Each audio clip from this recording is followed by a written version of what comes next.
Just breaking even on a casting site is not the goal. Hey, what's up? I'm Mark Scott. Thanks for checking out another voiceover tip. Never want to miss one of these ever again? Make sure you subscribe to my YouTube channel. And if you're looking for more free advice on the business and marketing side of voiceover, markscottcoaching.com, or check out the Everyday VOpreneur podcast at VOpreneur.com. I talk with a lot of voice actors who share their experiences on casting sites, and there's one thing that I hear over and over again. Voice actors who are just happy to break even. If I've invested $400 in the casting site, as long as I get my $400 back, I'm winning. I understand that math to a degree, but I think there's a very important variable that is getting left out, and that is the value of your time. You need to sit down and truly run the numbers to figure out whether or not the casting sites are actually working for you. If you're spending $400 to make $400, even if you're spending $400 to make $1,000, for example, are you really breaking even? Are you really turning a profit? Let's just say, for argument's sake, that you spend 1 hour a day on the casting sites. So 365 hours over the course of a year. Is 365 hours of your time worth the equivalent of making back $400? Like, literally, you make $400 on the casting site, so you are at zero now, right?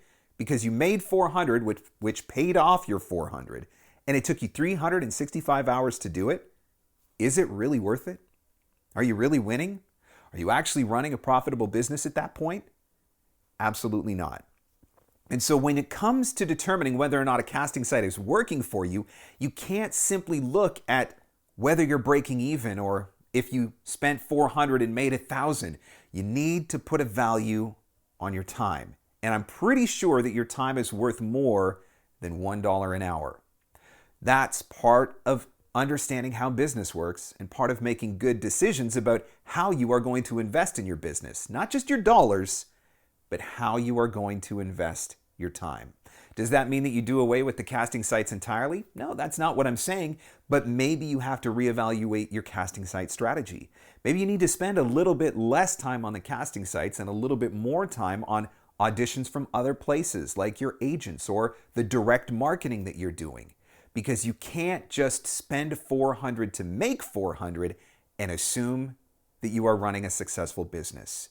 Now, if you invest $400 and you make $15,000 off the casting site over the course of the year and you work an hour a day, maybe that math works out a little bit better for you. But you've got to sit down and run the numbers. You have to figure out how much time you're spending every day and how it all balances out. And for a lot of voice actors, it's actually way more than an hour a day. I know voice actors that spend 2, 3, 4 hours a day on casting sites. And if you're investing 4 hours a day, 5 days a week, we're talking about 20 hours a week to break even, you're not making any money. You're losing money at that point. You're leaving money on the table because you're not pursuing other opportunities. Sit down and do the math to really determine whether or not that casting site is actually making money for you.